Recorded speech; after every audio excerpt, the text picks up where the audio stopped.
संत वेणाबाई. परिस्थितीनुसार निरनिराळ्या स्वरूपात ईश्वर प्रकट होत असतो. वारकरी पंथातील जनाबाई, मुक्ताबाई, सोयराबाई विठ्ठलाची भक्ती करतात. महानुभाव पंथाची महदा ईसा कृष्ण भक्तीत रमून जाते, तर रामदासी पंथीय वेणाबाई रामाला सर्वस्व मानते. प्रत्येकाचे कार्य एकच, भक्ती मार्गातून स्वतः आत्मज्ञानी होण्याचा प्रयत्न आणि आपल्याला मिळालेल्या ज्ञानाचा वारसा जनसामान्यांपर्यंत पोचवणे. ज्ञानेश्वर सूर्याचे रूपक सांगतात, निगीजे पूर्वेलिया मोहरा, की येईजे पश्चिमेचिया घरा. अखंडपणे धनुर्धरा, चालणे येथेची. सूर्य पूर्वेकडून निघून अखंडपणे चालत पश्चिमेकडे जातो. त्याचे चालणे संपत नाही. चालता चालता अखंड प्रकाशाचे देणे विश्वाला तो देऊन जातो. वारकरी, महानुभाव, रामदासी हे 3 वैष्णव पंथ आहेत. कर्नाटकच्या होयसाल इथल्या राज्यकर्त्यांनी वारकरी पंथाची महाराष्ट्राला ओळख करून दिली. ज्ञानेश्वर व नामदेवांनी याचा पाया भक्कम केला. हा पंथ जातीभेद आणि स्त्री पुरुष भेद मानत नाही. देवभक्ती आणि मानवता या 2 गोष्टींमुळे समता रुजली. मराठी भाषेला काव्याप्रमाणे तत्वज्ञानाचे लेणे लाभले. महानुभाव पंथाची वैदिक धर्मावर श्रद्धा नसली तरी त्याबद्दल त्यांना आस्था होती. जातीभेद, स्त्री पुरुष भेद तेही मानत नाहीत. महानुभाव पंथीयांनी मराठी साहित्यात जशी मोलाची भर घातली आहे, तशीच भारतीय तत्वज्ञानातही. रामदासी पंथाचे संस्थापक समर्थ रामदास होते. त्यांनी निर्गुण आणि निराकार अशा विष्णूची म्हणजेच रामाच्या भक्ती मार्गाची शिकवण दिली. भागवत धर्मात समर्थ संप्रदायाला विशेष स्थान आहे. त्यांनी लोकांची एकजूट, लोकजागृती आणि राजकारणाबद्दल आस्था यावर विशेष भर दिला. धर्मसंघटनेची उभारणी सुरू केली. संत वेणाबाई या रामदास स्वामींच्या शिष्या. कोल्हापूरच्या राधिकाबाई आणि गोपजी पंत गोसावी यांच्या वेणाबाई या कन्या. त्यांचा जन्म 1627 मध्ये झाला. वेणाबाईंचे आई वडीलही समर्थांचे अनुग्रहित होते. लहान वयातच त्यांचे लग्न होऊन त्या मिरजेला देशपांडेंच्या घरी गेल्या. सासू सासरे एकनाथ महाराजांचे अनुग्रही होते. पती लवकरच गेल्यामुळे बालविधवेचं जीणं त्यांच्या नशिबी आलं. विधवेनं घरकाम करायचं, देवाचं नाव घेत धार्मिक ग्रंथाचे वाचन करीत जीवन कंठायचे अशी रीतच होती. समर्थांची कोल्हापूर आणि मिरज येथे कीर्तने होत. ती ऐकायला वेणाबाई जात असत. रामदास स्वामी सासरच्या घरी भिक्षा मागायला येत असत. एकदा ते भिक्षा मागायला गेले असताना वेणाबाई तुळशी वृंदावनापाशी एकनाथी भागवत वाचत होत्या. समर्थांनी विचारले, तू जे वाचते आहेस त्यातले तुला काही समजते का? वेणाबाईंनीच त्यावर त्यांना 25 प्रश्न विचारले आणि स्वामींनी त्याला अभंगातूनच उत्तर दिले. त्याला समर्थ वेणाबाई संवाद असे म्हणतात, जो प्रश्नोत्तरातून येतो. नमो वागेश्वरी शारदा सुंदरी, श्रोता प्रश्न करी वक्तयासी. नमो वेदमाता नमुत्या अनंता, प्रश्न सांगो आता श्रोतयासी. वक्तयासी पुसे जीव हा कवण, शिष्याचे लक्षण सांगा स्वामी. श्रोतयाचे प्रश्न जीव हा अज्ञान, जया सर्व ज्ञान तोची शिव. सांगा स्वामी आत्मा कैसा तो परमात्मा, बोली जे अनात्मा तपो कवण. शिवपार आत्मा त्या पर परमात्मा, बोली जे अनात्मा अनुर्वाच्य. स्वरूप ते माय कैची मूळ माया, ईस चाळवया कोण आहे. कल्पना हे माया तत्व मूळ माया, यासी चाळाया चैतन्यापरी. आहे कैसे शून्य कैसे ते चैतन्य, समाधान धन्य ते कवण. नकार ते शून्य व्यापक चैतन्य, ईश्वर अनन्य समाधान. कवण जन्मला कोणा मृत्यू आला, बद्ध झाला तो कवण. जीव हा जन्मला जीवा मृत्यू आला, बद्धमुक्त झाला तोची जीव. कवण जाणता कोणाची ही सत्ता, मोक्ष हा तत्वता कोण सांगा. ईश्वर जाणता ईश्वराची सत्ता, मोक्ष हा तत्वता ईश्वराची. सांगा ब्रह्मखूण सगुण निर्गुण, 25 प्रश्न ऐसे केले. ईश्वर निर्गुण चेष्टवी सगुण, हेची ब्रह्मखूण दास म्हणे. दास म्हणे सर्व मायेचे करणे, मिथ्या रूपे जाणे अनुभवे.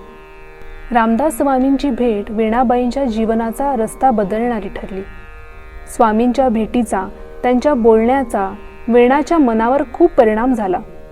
हेच आपले गुरु आहेत, त्यांची सेवा करीत जीवन घालवावे असे वेणाबाईला वाटू लागले. देह माझे मन माझे, सर्व नेले गुरुराजे, अशी त्यांची अवस्था झाली. शेवटी वेणाबाईंना कोल्हापूरला माहेरी पाठवण्यात आले.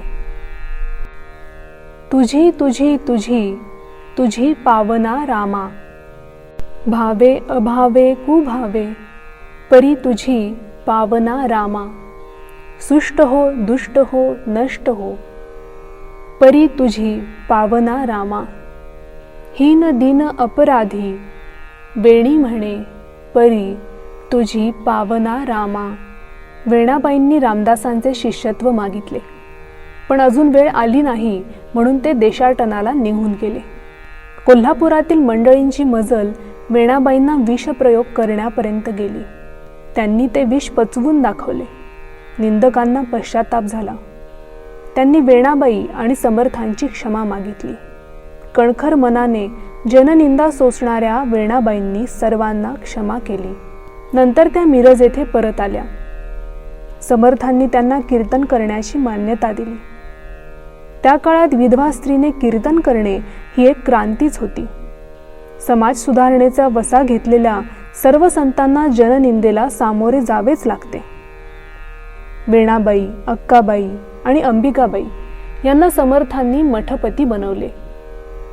स्त्री शिष्यांपैकी फक्त वेणाबाईंनाच उभं राहून कीर्तन करण्याचा अधिकार होता. रामनवमीच्या चाफळच्या उत्सवाची जबाबदारी एका वर्षी वेणाबाईंवर होती. उत्सवासाठी धान्य निवडणे, लोणची, पापड, मेतकूट यासारखे पदार्थ बनवणे, मिळालेली भिक्षा कोठी घरात ठेवणे अशी विविध कामे उत्सवाच्या वेळी करावी लागत. ऐन उत्सवाच्या 15 दिवस आधी वेणाबाई आजारी पडल्या. तापामुळे त्यांना चालताही येत नव्हते. मंदिरातील खांबाजवळ बसून मोठ्या मुश्किलीने तिने रामाजवळ करुणेची याचना केली. तिची अवस्था बघून राममूर्तीच्या डोळ्यातून अश्रू आले असं सांगितलं जातं. त्याप्रमाणे विठ्ठलाने नाना रूपे घेऊन आपल्या भक्तांची सेवा केली, त्याप्रमाणे रामाने रामाबाईच्या रूपात येऊन सर्व उत्सवाची तयारी केली. तिने वेणाबाईला सांगितले, मी 32 शिराळ्याची असून रामदास स्वामींनी मला तुमच्या मदतीस पाठवले आहे. समर्थ परत आल्यावर सर्व गोष्टींचा उलगडा झाला. रामाबाई गुप्त झाल्या. पुढे 1656 मध्ये समर्थांनी मिरज येथे वेणाबाईंचा मठ बांधून दिला. वेणाबाईंचा मुळात वाचन व्यासंग अभ्यास झालेला होता. रामायण, महाभारत, भागवत, संतचरित्र वाचलेली होती. वेणाबाईंची लेखनशैली उठावदार होती. त्या गीतरचना, अभंगरचना असे करीत असत. आत्माराम बुवा वेणाबाईंचे वर्णन करताना म्हणतात, धन्य वेणाई वेणू मोहित, वेणुविण गाय सप्रेम युक्त, वेणुधर हरी होय तटस्थ. वेणाबाईंनी 26 श्लोकांचे कौल म्हणजेच राम वनवासातून परत आल्यावर प्रजा त्याच्याकडे एक एक मागणी मागते ते लक्ष्मणास लिहून ठेवण्यास सांगितले. असा हृदय प्रसंग मोठ्या विस्ताराने रंगवला आहे. बहु कष्टलो पातलो जी स्वदेशा, प्रजा बोलती कौल दे राघवेशा, भूमीने कदा पीक सांडू नये रे, वेद राम लक्ष्मणा हे लिही रे. वेणाबाईच्या काव्य प्रतिभेचे, रसाळपणाचे, बारकावे टिपण्याचे सामर्थ्य सीता स्वयंवरात प्रत्ययाला येते. वेणाबाईंनी हे ओवीबद्ध स्वरूपात लिहिले आहे. वाचकांना खिळवून ठेवण्याचं सामर्थ्य त्यांच्या शैलीत आहे. विश्वामित्राबरोबर श्रीराम याग रक्षणासाठी निघाले. ते कौसल्याचा निरोप घ्यायला गेले. या प्रसंगाचं वर्णन करताना वेणाबाई लिहितात, नमस्कारिले निजजननी, उभा राहिला चाप पाणी. वदे माते ये क्षणी, आज्ञा दिली पाहिजे. मुख न्याहाळी सुंदरा, पंकजनयना मनोहरा. प्राणाच्या प्राणा रघुवीरा माझ्या, कोठे जातोस.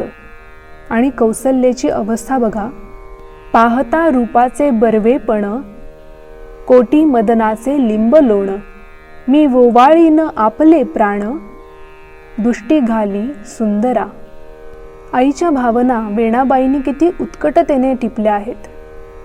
वेणाबाईंनी विपुल लेखन केलं. संस्कृती विचारधारेचा ती प्रसार करीत राहिली आणि तिनं आध्यात्मिक अधिकारानं जीवन उजळून टाकलं. समर्थ शिष्या वेणाबाई उत्तम कीर्तन करीत असत. त्यांचे कीर्तन ऐकून शिवाजी महाराजांना देखील खूप समाधान वाटले.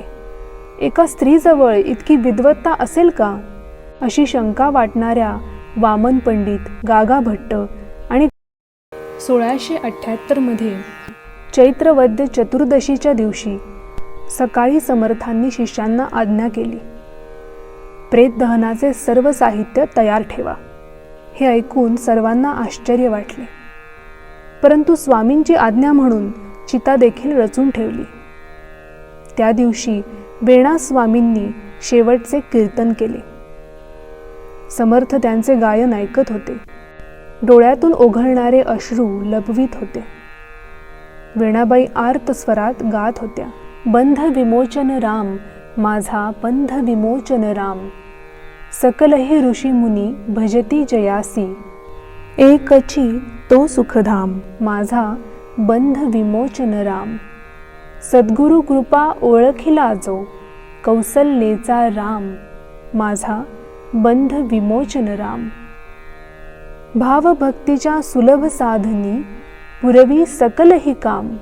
माझा बंध विमोचन राम. शरणही वेणा आत्मा रामा, पावली पूर्ण विराम. माझा बंध विमोचन राम. वेणाबाईंनी सर्व श्रोत्यांना, गुरुदेवांना, रामरायांना विनवणी केली.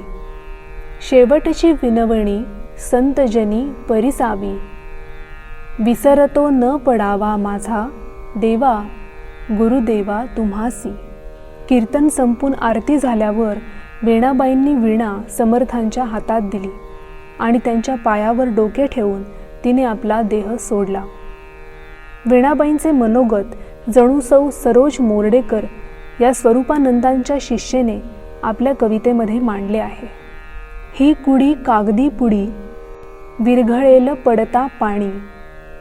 तू सावध हो रे वेड्या मना, घे आश्रय गुरुचरणी.